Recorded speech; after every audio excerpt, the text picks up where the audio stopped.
का अरबवां खरबवां हिस्सा ये इतने कम समय में पैदा होकर खत्म भी हो जाता है। आप मानो या ना मानो, लेकिन यही हैसियत है हमारे लाइफ टाइम की यूनिवर्स के लाइफ टाइम के सामने। और कैसा लगेगा आपको जब इतने कम समय में आपके पास आपकी लाइफ का कोई मीनिंग ही ना हो कि आखिर हम क्यों जी रहे हैं, किस लिए जी रहे हैं, ये ब्रह्मांड क्यों एग्जिस्ट करता है और हम क्यों हैं। लाइफ में कोई पर्पज ही इंसान को इंसान बनाता है। ऐसे में 13 अरब साल पुराने ब्रह्मांड में जो आने वाले खरबों साल तक मौजूद रहेगा, जिसमें हम मात्र 70 साल जिएंगे, इसमें हमारे होने का क्या मकसद है? क्या होगा वो मकसद जो हमारी लाइफ को मीनिंगफुल बनाए? आखिर इतना बड़ा ब्रह्मांड किसके लिए है? And why do we exist? क्या ब्रह्मांड को हमारे लिए पैदा किया गया है, या हमें ब्रह्मांड के लिए जानने के लिए वीडियो को पूरा जरूर देखें। दोस्तों, सदियों से इंसान रात के आसमान को निहारता आया है। इंसान पिछले 3 लाख साल से धरती पर मौजूद है। इन 3 लाख सालों में हमारे पूर्वजों ने कई अलग अलग मान्यताओं के साथ अपनी जिंदगी को जिया है, चाहे वो सच हो या झूठ। लेकिन उन मान्यताओं ने उनकी लाइफ को एक मीनिंग दिया। अगर आपकी लाइफ में कोई पर्पज है तो आप लाइफ के एक एक सेकंड को जी भर कर जीते हो। अब तक हमारे पूर्वजों ने ब्रह्मांड की अंडरस्टैंडिंग से हमारी लाइफ को कई पर्पज दिए, जिन्हें हम 2 कैटेगरी में बांट सकते हैं। पहली कैटेगरी है रिलीजियस और दूसरी है रैशनल। हमारे पूर्वज जो ये मानते थे कि ब्रह्मांड को किसी न किसी क्रिएटर ने बनाया है, उनके अनुसार लाइफ का पर्पज भी उसी क्रिएटर से जुड़ा है। इसके अनुसार ब्रह्मांड को बनाने वाला कोई क्रिएटर जरूर है, जिसने किसी खास मकसद के लिए हमें बनाया है। ऐसे में इस अवधारणा के अनुसार लाइफ के कई मीनिंग डिसाइड किए गए।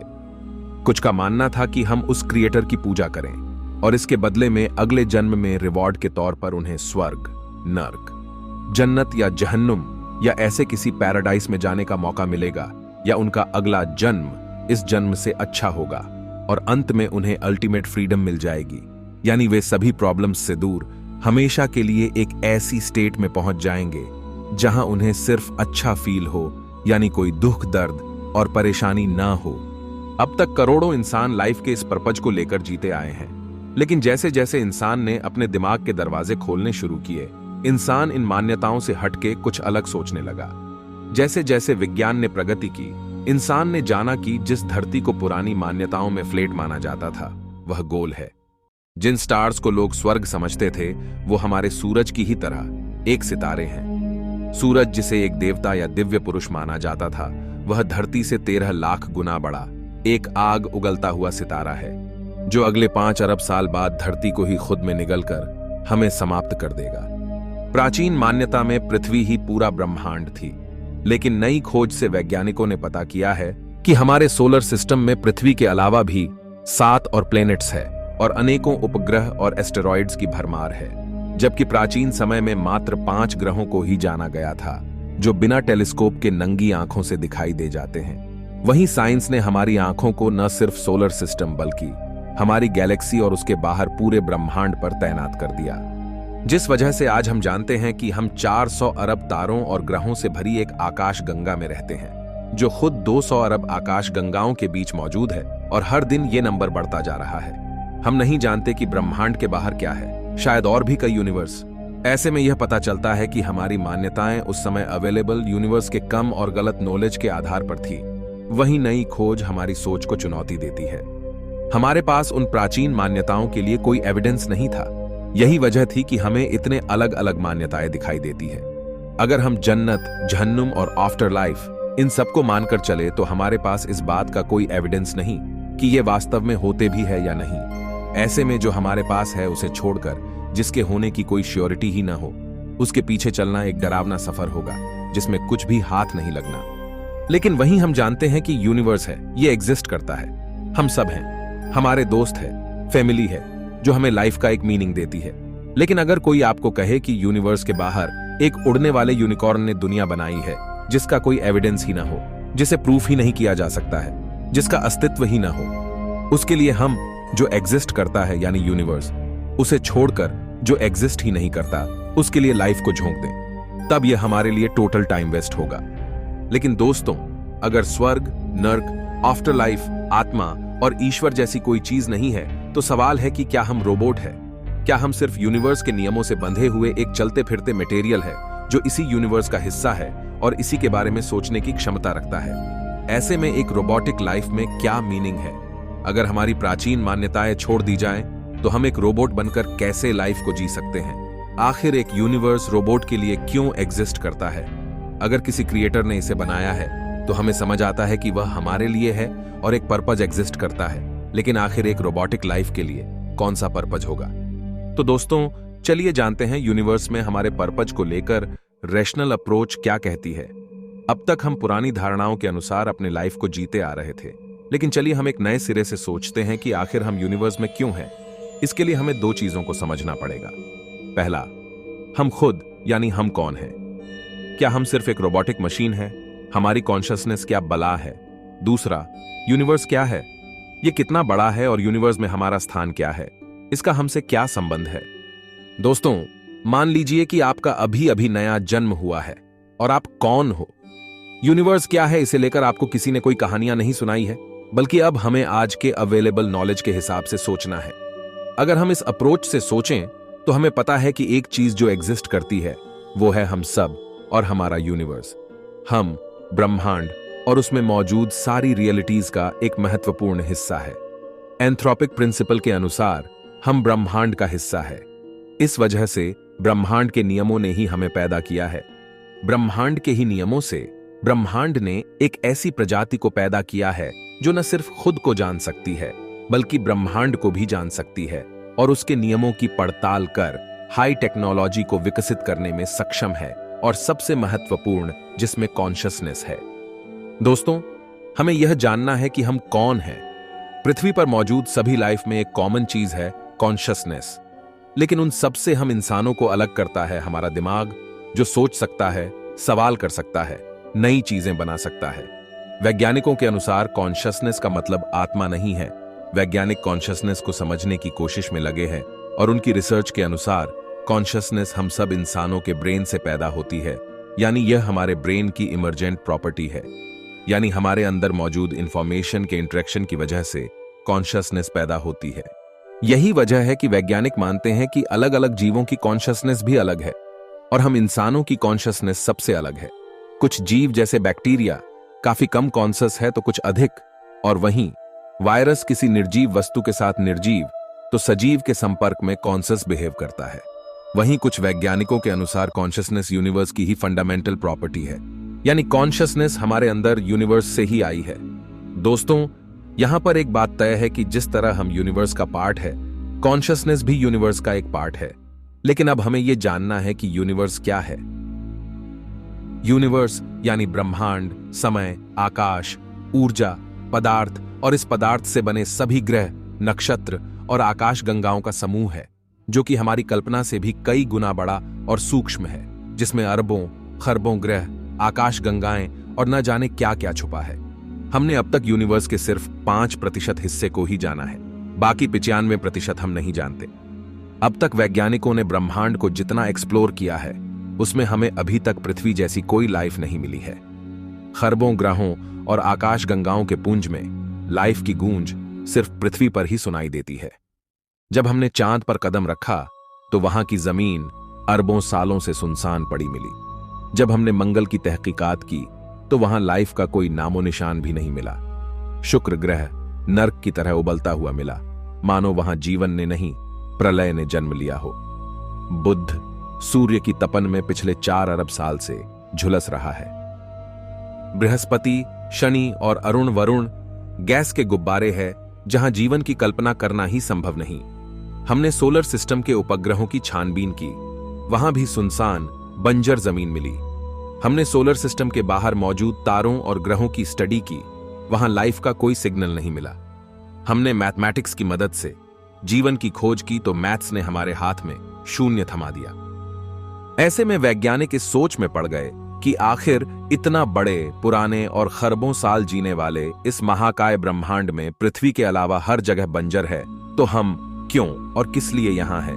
हमें किसने बनाया, किसने पैदा किया? अगर हम ब्रह्मांड की करतूत का कारनामा है तो ये ब्रह्मांड हमसे क्या चाहता है? आखिर खरबों खरब गुना बड़े यूनिवर्स में हम अकेले क्यों हैं? आखिर क्यों?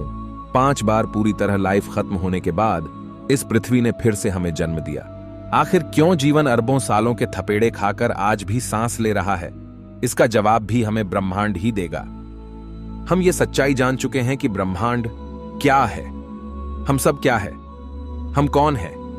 अब तक हमारे सफर में लाइफ ने हर बार सरवाइव किया है और पहली बार एक ऐसी स्पीसीज ने जन्म लिया है जो आज से पहले 3.5 अरब साल में पृथ्वी पर नहीं थी। 5 बार प्रलय के बाद ब्रह्मांड ने हमें यानी इंसानों को जन्म दिया है, जिन्होंने मात्र पिछले 200 सालों में धरती की तस्वीर बदल कर रख दी, जो पृथ्वी से आसमान में छलांग लगाकर उसे भी चीरते हुए अंतरिक्ष में पहुंच गया, जिसने अपनी आंखों को ब्रह्मांड पर निगाहबान करके 13 अरब साल पुराने इतिहास को भी खंगाल लिया, जो काफी तेजी से आगे बढ़ रहा है। हम इंसानों की ये ग्रोथ हमें बताती है कि कुछ तो है हमारे अंदर जो हमें इतने बड़े यूनिवर्स में स्पेशल बनाती है। अगर यूनिवर्स हमें पैदा कर सकता है तो हमें मार भी सकता है, लेकिन लाइफ आज भी जिंदा है, यानी इसके होने का कोई मकसद है। लाइफ न सिर्फ जिंदा है बल्कि करोड़ों रूपों में ये मौजूद है, और उन सब में सबसे सुपीरियर हैं हम इंसान। हमारा सवाल है कि यूनिवर्स में होने का हमारा मकसद क्या है?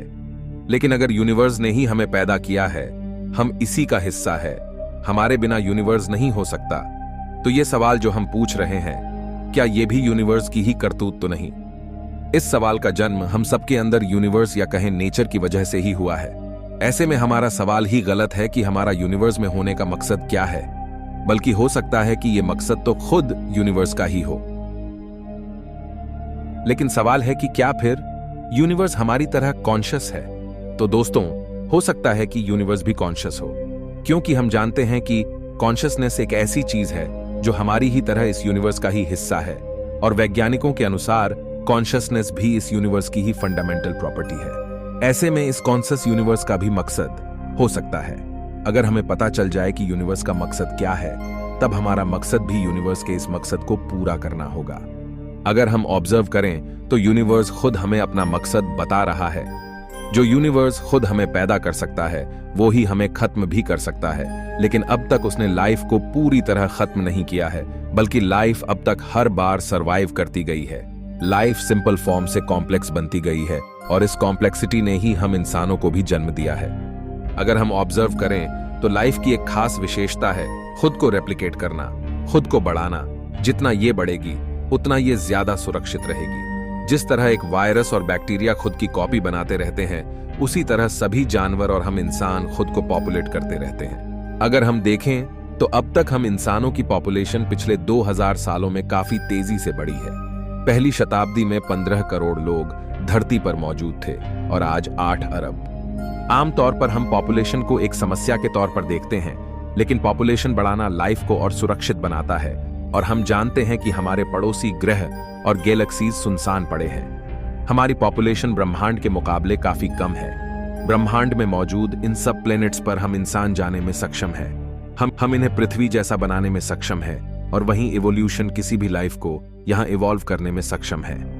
ऐसा करने पर हम अपनी कॉन्शियसनेस को पृथ्वी से बढ़ाकर दूसरे ग्रहों पर भी ले जाएंगे और कॉन्शियसनेस का दायरा बढ़ा सकते हैं। हो सकता है कि ब्रह्मांड भी ये चाहता हो कि उसका सूनापन और उसका खालीपन हमारी कॉन्शियसनेस से भर जाए। इससे लाइफ और भी अधिक सुरक्षित हो जाएगी। अगर पृथ्वी खत्म हो जाए तो पूरी गैलेक्सी को इससे कोई फर्क नहीं पड़ने वाला, लेकिन अगर हम अपनी पॉपुलेशन को पूरी गैलेक्सी में फैला दें तो कॉन्शियसनेस अरबों ग्रहों पर जिंदा रहेगी। जिस तरह 3.5 अरब साल में लाइफ ने कई नए रूप लिए हैं और इंसान को पैदा किया है, हो सकता है ब्रह्मांड में और भी अरबों प्रजातियां जन्म लेने का इंतजार कर रही हो सकता है कि इस कॉस्मिक इवोल्यूशन की वजह से इंसान से भी उन्नत प्रजाति पैदा हो जाए। यह भी कॉन्शियसनेस को बढ़ाएगी। जहां पहले कॉन्शियसनेस एक कौशिकीय जीव के रूप में थी और अब अरबों जीवों और बुद्धिमान इंसानों में है, वैसे ही कॉन्शियसनेस का दायरा यानी उसकी कैपेबिलिटी भी और बढ़ेगी। दोस्तों, पॉपुलेशन को बढ़ाने का मतलब सिर्फ लाइफ को सुरक्षित करना ही नहीं, बल्कि साइंस को और विकसित करना है। अगर हम देखें तो जब जब पॉपुलेशन बढ़ती है, तब हम इंसानों ने अपने सर्वाइवल के लिए नई नई चीजें ईजाद की है। जितनी पॉपुलेशन बढ़ती है, उतने नए चैलेंजेस बढ़ते हैं और उनके लिए नए इन्वेंशंस किए जाते हैं। कहीं ना कहीं पॉपुलेशन का बढ़ना ही साइंस को जन्म देता है। Necessity is mother of invention, और अगर यही नेसेसिटी हमारे सर्वाइवल के लिए हो, तब नए इन्वेंशन पैदा होते हैं। परमाणु बम एक ऐसा एग्जाम्पल है जो सर्वाइवल और नेसेसिटी दोनों की वजह से पैदा हुआ है। ऐसे में पॉपुलेशन को बढ़ाकर यूनिवर्स में फैलना टेक्नोलॉजी और इन्वेंशंस को पैदा करेगा। इससे हम एक नई क्रिएटिव दुनिया को बना पाएंगे जहां इंसान की ताकत काफी बढ़ जाएगी और लाइफ भी काफी आसान हो जाएगी। यानी हमें किसी स्वर्ग या जन्नत में नहीं जाना, बल्कि हम साइंस की मदद से यूनिवर्स को ही जन्नत बना सकते हैं जो अरबों सालों से किसी जहन्नुम की तरह फुफकार रहा है। लेकिन दोस्तों, हमारे पास एक बड़ा चैलेंज है और वो है लाइफ टाइम। याद कीजिए, हमने बात की थी यूनिवर्स के सामने हम इंसानों के लाइफ टाइम की, जो कि एक क्वांटम पार्टिकल के जितनी हैसियत रखता है। हमारी जिंदगी का सफर ब्रह्मांड के लाइफ टाइम के सामने एक सेकंड का करोड़वां हिस्सा भी नहीं है। लेकिन हम यह भी जानते हैं कि इतने कम लाइफ टाइम में अब